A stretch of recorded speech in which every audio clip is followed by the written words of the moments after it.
नमस्कार दोस्तों, स्वागत है आपका हमारे एक नए वीडियो में। तो दोस्तों, इस वीडियो में हम लोग को दो बहुत ही ज़्यादा महत्वपूर्ण खबर के बारे में बताने वाले हैं। और पहली खबर में हम आप लोग को तुर्की ने जो भारत का सपोर्ट किया है उसके बारे में बताएंगे, और जो दूसरी खबर होगी उसमें हम आप लोग को रूस ने जो भारत से बड़ा फैसला लिया है उसके बारे में डिटेल से।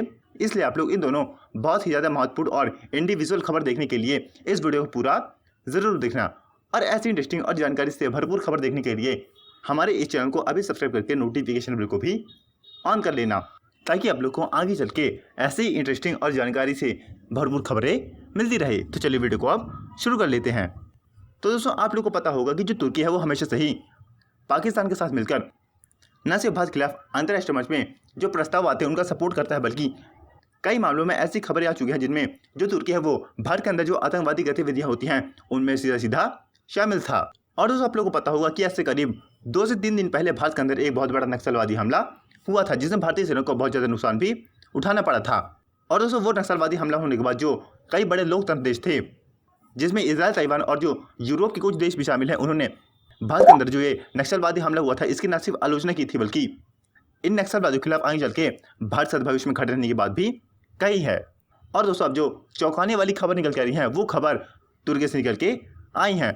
और तुर्की से ये खबर निकल के आ रही है कि जो तुर्की है उसने भारत के अंदर जो नक्सलवादी हमला हुआ था, इस नक्सलवादी हमले की न सिर्फ आलोचना की है, बल्कि इन नक्सलवादियों के खिलाफ भविष्य में भारत साथ खड़े रहने की भी मोटी मोटी बातें भी कही हैं।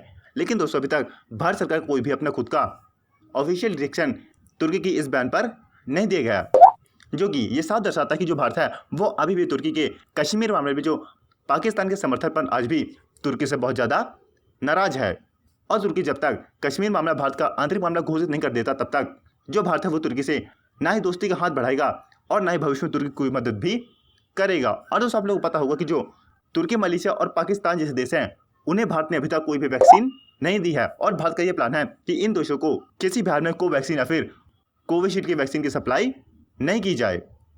आज दोस्तों, हम आप लोग को रूस द्वारा लिए गए उस फैसले के बारे में बताते हैं।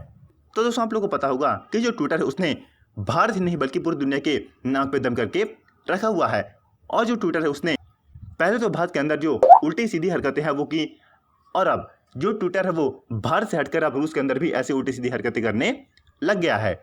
अब से दोस्तों बात करते हैं कि ट्विटर ने किया क्या है।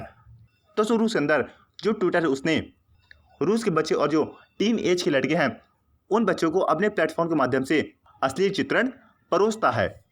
और इसके चंगुल फंस के जो रूस के अंदर बच्चे और जो युवा पीढ़ी है वो पूरी तरीके से तितर-बितर हो रही है। और रूस की सरकार का यहाँ तक कहना है कि ट्विटर के इस काम से हमारे देश के अंदर की जो युवा पीढ़ी है वो एज के आने से पहले ही सुसाइड कर लेती है।